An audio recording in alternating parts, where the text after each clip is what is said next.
Teroris! Teroris! Oke. Sudah ada yang dipenjara. Nah loh, ini merupakan sebuah fakta, bukan bualan semata. Vonis hakim sudah tidak bisa dihindari lagi. Roy CS pada saat ini benar-benar tidak bisa mengelak dengan cara apapun. Mereka kali ini tersudut karena fitnah keji pada akhirnya berakhir di balik jeruji besi. Nah loh, para penuding ijazah palsu Pak Jokowi benar-benar berhadapan dengan konsekuensi hukum rekan-rekan, karena ternyata apa yang mereka fitnah, apa yang mereka perbuat pada saat ini dituntut dan digugat balik oleh Pak Jokowi beserta tim kuasa hukumnya. Kemudian Pak Jokowi menegaskan bahwasanya tidak ada mediasi damai dalam kasus ini, dan tentunya mereka sudah menghina saya sehina-hinanya dan serendah-rendahnya. Tentu saja konsekuensi balik dari Pak Jokowi dan serangan balik dari Pak Jokowi benar-benar mengantarkan mereka ke dalam jeruji besi, karena faktanya sudah ada yang ditahan dan sudah ada yang dikurung. Inilah yang memang jarang sekali dibahas oleh media.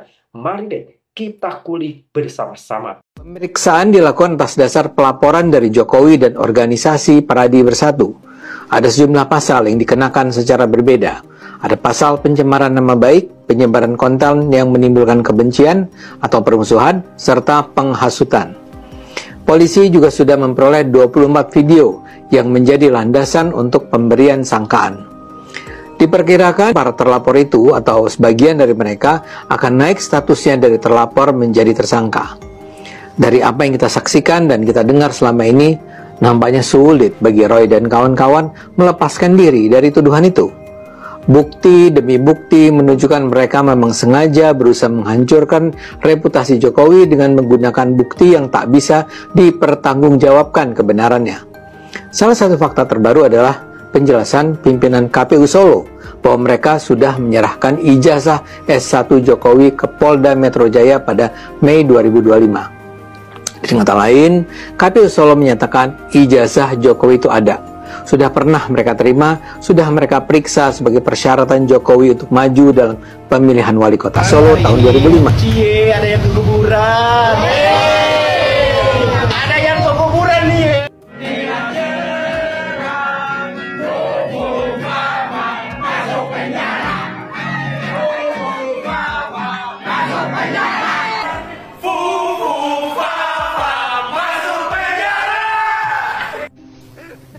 Saya memprediksi beliau itu kurang lebih, kalau presiden terlalu kecil ya. Betul, akan menjadi sekjen PBB. Dan karena Anies ditunggu di dunia internasional. Buktinya Pak Jokowi loh yang dipanggil. Membutuhkan Anda.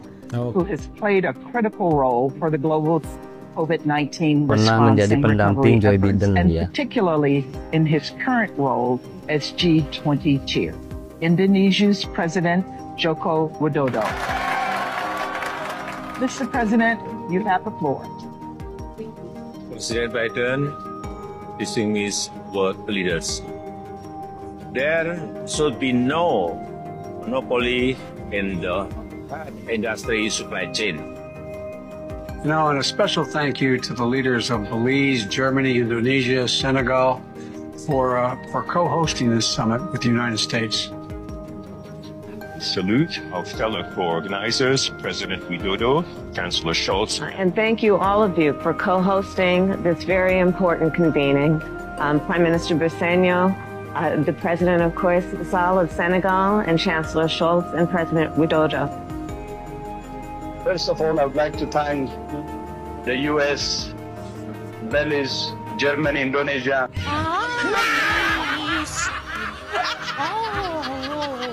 Contohnya aja ada seorang dokter yang diwawancarai di podcast gitu yang bilang bahwa contohnya nih ya, ini mempermalukan Anies kalau menurut saya. Oh, Anies itu diperlukan oleh PBB, bakal diminta menjadi sekjen PBB, dan dia nggak level lah kalau cuma sekedar presiden gitu kan. Kemudian bilang juga bahwa Anies itu dibutuhkan oleh dunia karena untuk mengamankan perang dunia ketiga. Itu kan hal-hal yang bodoh menurut saya. Sangat bodoh. Sangat bodoh. Karena banyak Ya anak-anak UGM juga banyak. Oke. Tapi belakangan nggak bisa dipakai terus kan profesional Jakarta? Enggak. Makanya saya bilang setelah itu kita nggak ada cawe-cawe untuk itu. Apakah minta ini enggak? Udah selesai. Gitu. Tapi persahabatan kita tetap jalan. WA grup kita dari 2012 masih ada. Oke. Gitu. Tapi hubungan Anda dengan Jokowi ketika itu gimana? Saya Masa ketika dia itu sudah jadi presiden. Saya jadi presiden pun saya nggak ikut. Artinya Nggak ikut ya? apa? Minta ya, ini, mungkin minta yang lain itu. minta A, minta B, minta C gitu enggak. Karena kan ya saya bilang itu, kalau kau melakukan sesuatu itu adalah benar, kau perjuangkan itu, setelah itu ya selesai. Jangan kau apa namanya nyodor apa kayak gitu. Ya. Ya. Makanya saya bilang 2012 tahun paham lah siapa yang kita berjuangannya 2014, 2019 sampai 2024 itu. Oke. Dan alhamdulillah Pak Jokowi tak masih ingat. Iya. Anda ingat? Anda terus berjuang ya? Iya, dia ingat saya. Enggak, Anda kan punya Joman kan? Ya, waktu itu pas 2024 ini. Oh baru. 2024. Baru ya? 2011, Joman tuh 2019. 2019. Jokowi Mania ya? Ya, Jokowi Mania. Itu ya dibangun oleh ya aktivis 98 termasuk Noel ya. Iya. Ketuanya ya? Ketua umumnya kan. Makanya Nah Anda sendiri tapi kan di Partai Nasdem itu sampai kapan? Nasdem itu 2019 ya. Keluar? Ya, sudah enggak. Kenapa Nggak berpartai. Anda memilih nggak berpartai? Kami berpartai. Sehingga sama sekali nggak berpolitik? Nggak berpolitik, tapi kita tetap masuk di teman-teman relawan. Oke. Karena pikir kita masuk politik, akhirnya kaki kita ini terikat. Ya. Kita nggak fleksibel kan? Ya. Anda sendiri tapi terus berkarier di dunia profesional? Profesional saya. Di perusahaan? Perusahaan. Jepang tadi bukan? Jepang itu beberapa perusahaan lah ya. Dari Jepang, perusahaan Amerika, Jerman kayak gitu. Ya, tapi itu perusahaan sama teman gitu. Oke. Ya gitulah. Jadi tidak satu perusahaan. Nah kalau gitu pertanyaannya sekarang, mudah-mudahan saya nggak terlalu loncat ya. Gimana ceritanya tiba-tiba Anda balik lagi nih sekarang? Sebetulnya balik konsisten sebetulnya. Anda kan nggak berpolitik tuh 2019. Nggak, kita nggak bicara politik, tapi kita bicara relawan. Ya praktis tahun-tahun itu juga Anda nggak muncul, paling tidak muncul. Mungkin Anda bekerja, cuman tidak muncul. Ya itulah saya bilang saya bekerja, tapi kan saya nggak muncul secara katakanlah dalam politik ya, sebagai elit politik dan sebagainya gitu, enggak. Sebagai influencer? Enggak juga kan? Enggak juga. Ya, makanya. Saya muncul ini ketika saya lihat 2024 kemarin, kemana orang-orang yang mendapatkan privilege sebagai komisaris, ya, yang didukung oleh Pak Jokowi, mendapatkan privilege A, B, C, D. Ketika Pak Jokowi diginikan, kok nggak ada gitu. Ketika Pak Jokowi diserang. Sesudah dia turun. Sebelum turun pun udah diserang. Ketika apa? Pisah sama PDIP. Ya. Setelah pisah PDIP kan dia nggak ada partai kan? Walaupun dia masih ada 1 tahun loh. Iya. Dia di pemerintahan kan dihabisin. Iya. Kan mulai kan dari situ kan. Itu saya lihat gitu. Ini kenapa ini sebetulnya? Gitu. Terus, jadi Anda itu mulai bergerak di politik kembali ketika Anda melihat ternyata orang-orangnya Jokowi banyak yang tidak membela Jokowi ya, ketika Jokowi diserang. Ya. Saya katakan, loh, kenapa begini gitu? Kok nggak ada orang yang terima kasih sih gitu sama sekali gitu? Ketika beliau yang membutuhkan relawan-relawannya, kok nggak ada yang muncul? Kan pertanyaan besar. Ya. Kalau buat saya ya no hard feeling. Saya nggak ada beban. Ya. Ketika ini saya muncul, ya saya bicara. Ya pertama itu di ILC itu saya muncul. Gimana? Nah waktu di ILC itu pertama muncul itu membahas masalah IKN. Tahun lalu ya? Tahun lalu itu yang pertama IKN terus dihajar habis-habisan. Bahwa ini nggak visible lah, nggak inilah akan mangkrak lah. Ya. Saya kan dibully sama Rocky Gerung, sama Adian Apitupulu. Di situ saya belajar. Belajar apa? Belajar bagaimana sih menghadapi mereka gitu loh. Ya kan? Apa sih yang harus kita lakukan? Bagaimana kita defend? Bagaimana kita strike? Karena kadang-kadang kalau kita berdiskusi mereka itu, ya tinggalkanlah sopan santun sedikit. Karena mereka toh juga nggak punya sopan santun juga gitu loh kan. Tapi ketika itu Anda mewakili siapa dong? Pada saat itu kan saya masih di Joman kan. Yang tadi Anda Ya, sebutkan. karena si Noel pada saat itu mungkin dia nggak ada berhalangan atau apa. Tapi ya sih membutuhkan dari relawan Jokowi. Kemungkinan beberapa relawan nggak. Yang tadi Anda bilang, Iya. memilih tidak. Gitu kan. Kalau saya pas lihat, lah kenapa gitu. Kalau IKN kan saya juga mengikuti tuh proses-prosesnya. Udah saya maju saya. Ya kalau saya maju kan saya mesti research based on data. Saya nggak pernah mau bicara tanpa data. Karena itulah menjawab semua. Dan saya nggak suka berbicara itu berputar-putar-putar tapi tidak substansi gitu. Hanya menonjolkan diri, wah saya pandai untuk berbicara gitu kan. Atau mengambil durasi berdiri di sana. Yang saya pengen lihat adalah saya punya data, saya tampilkan data itu dan memperkuat argumen saya sehingga dia bisa mengerti. Kalau dia nggak mengerti, dia silakan karena publik yang menilai. Poinnya itu aja. Jadi sejak ngomong IKN itu, Anda dikenal sebagai relawan pendukung Jokowi, dan kemudian berulang kali lah diundang. Ya, berulang kali diundang. Alhamdulillah itu, ya artinya mungkin Bang Ade ya. Jadi argumen-argumen saya mungkin masuk akal gitu. Intinya kan gitu. Mungkin ini bisa juga memberikan edukasi kepada masyarakat dari sisi, misalnya dari sisi pemerintah Presiden ke-7 ini gitu. Pak Prabowo. Pak Jokowi ke-7 ya kan ke-7 kan begitu. Ada balance infonya gitu. Karena kalau kita berbicara tentang sesuatu kayak katakanlah IKN itu dan kita tidak mengetahui sih prosesnya seperti apa, baik dari aspek sosiologinya juga kan kita mesti lihat juga bagaimana masyarakat di situ ya kan, juga proses dari ekonominya seperti apa gitu, benefitnya untuk ke depan seperti apa, kita harus tahu juga.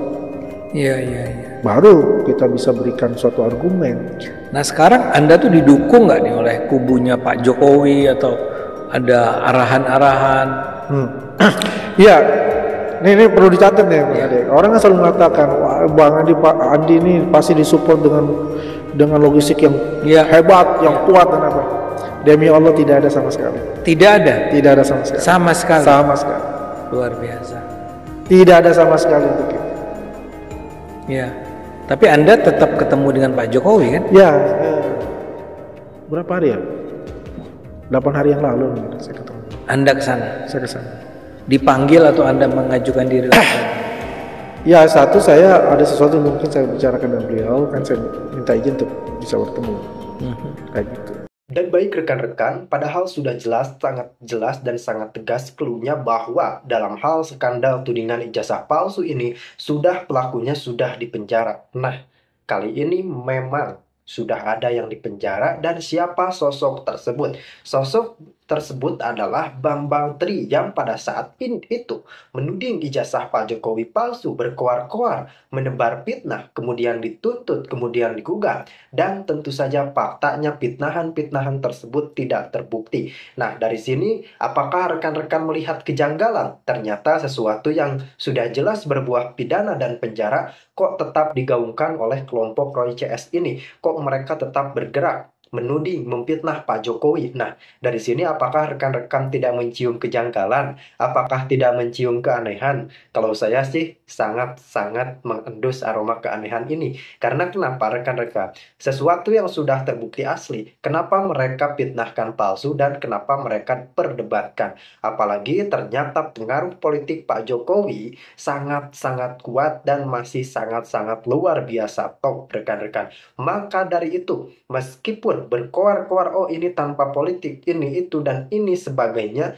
Tetapi motif politik dalam skandal tudingan ini benar-benar tidak bisa dihilangkan begitu saja. Dan bocoran dari Pak Jokowi, rekan-rekan, karena tudingan ini bersifat napasnya panjang, sangat luar biasa sekali, digaungkan dalam beberapa waktu terakhir dan sangat-sangat teratur, mulai dari era Bambang Tri sampai saat ini ke Roy CS. Maka dari itu Pak Jokowi pun merasakan hal yang sama, bahwasanya gerakan semacam ini tentunya ada yang membackup. Nah, tentu saja ini ada yang membackup layak dan patut dicurigai. Karena bagaimanapun juga ketika berbicara skandal tudingan ijazah palsu, harusnya kalaupun masyarakat harusnya berpikir lebih jeli, ini jangan hanya dituntut Pak Jokowi saja, jangan hanya dikejar-kejar itu Pak Jokowi saja. Kalian marah juga ke parpol, pengusung, kemudian pihak KPU, UGM. Nah kan,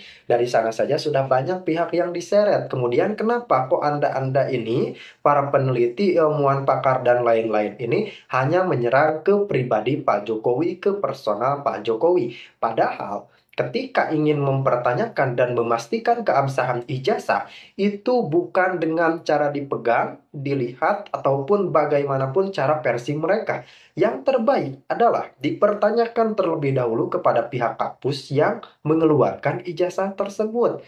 Atau dalam hal ini UGM. Dan pada saat ini bagaimana keterangan dari UGM tersebut? Ya faktanya UGM mengkonfirmasi asli. UGM sangat luar biasa bangganya terhadap Pak Jokowi, bahkan disebutkan lulusan kebanggaan, alumni kebanggaan dalam setiap forum akbar, forum penting UGM hadir, diundang. Tak cuma pada saat ini, pada saat menjabat presiden pun Pak Jokowi sangat-sangat sering sowan ke UGM, rekan-rekan. Kenapa kok bisa begitu ya? Karena memang UGM memiliki kebanggaan tersendiri, memiliki alumni, memiliki lulusan yang menjadi presiden 2 periode, dicintai rakyat, dan ini sangat-sangat luar biasa bagi mereka. Ya tentu saja kampus lain pun yang memiliki lulusan menjadi presiden pasti sangat-sangat bangga, termasuk alumni lainnya, rekan seangkatan, adik-adik tingkatnya, dan kakak-kakak tingkatnya sangat bangga tentunya. Oh ternyata satu alma mater dengan saya itu menjadi presiden, termasuk para dosen senior, guru besar UGM pun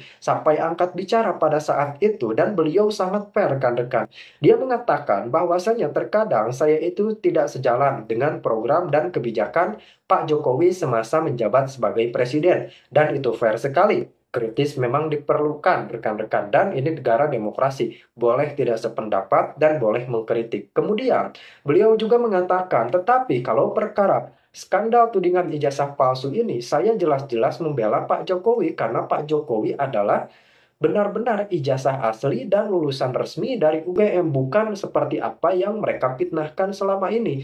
Jadi artinya dalam forum akademis seperti ini memang diperlukan pola pikir yang sangat-sangat objektif, rekan-rekan, bukan menilai pada suka atau tidak suka, benci atau tidak benci, rekan-rekan. Maka dari itu pada saat Pak Jokowi hadir di forum-forum penting UGM, ya mereka kelompok panci ini benar-benar dirujak oleh netizen ketika mereka mengklaim diri paling pintar, paling cerdas, ini dan itu. Tapi toh faktanya tidak ada. Ternyata dalam jajaran tersebut faktanya Pak Jokowi lagi yang diundang, Pak Jokowi pula yang hadir, Pak Jokowi juga yang mengundang semuanya. Dan Pak Jokowi jangan lupa didaulat sebagai Dewan Penasihat Bloomberg New Economy. Ini adalah sebuah organisasi yang bertaraf internasional. Maka dari itu ketika mereka berkoar-koar ini dan itu, tapi Pak Jokowi mohon maaf sudah go internasional, bukan seperti mereka yang hanya sibuk fitnah dan caci maki.